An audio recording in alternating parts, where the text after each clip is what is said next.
تاسو باجوړ کې بداسیز نه دلته علماء ډېر مهنتونه کړي دلته ډېر سخت خلکو تیری کړي ښا په باجوړ کې زموږ مشایخ ډېر تکلیفونه برداشت کړي دي دا ماحول چراغلی دی چې کم طرف ته ګوري تبلیغیان دي توحیدیان دي موحدین خلق دي دا ډېر کړهونه لړزاونه شوي دي ښا بیا الحمدلله ثم الحمدلله زموږ په ملک پاکستان کې باجوړ ته دا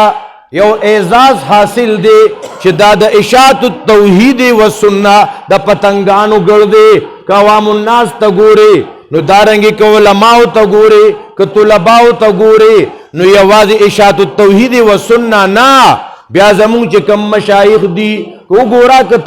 تبلیغی مراکز دي نو داغي سرپرستی ما شیخ عبدالجبار صاحب حفظه الله دارنګي دیگر داغي شاگردان نو کدارنگی جہادی محاذون دی داغی سرپرستی ما شیخ عبدالجبار صاحب حفظہ اللہ او داغی ملگری دارنگی نور کی سونا تحریکات دی دا الحمدللہ ثم الحمدللہ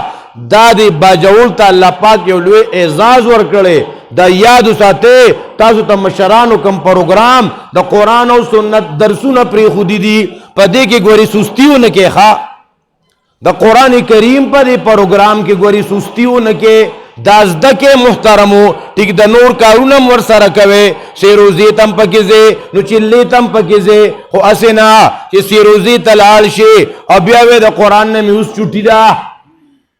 زمانگی علاقہ کی ہوتا نو خود دیندار سڑے ہو اگر تا چاہوے دے کہ پلان کی دے کہ مولی سے درس کی التخو بنے ورغلی وی الحمدللہ پاگتا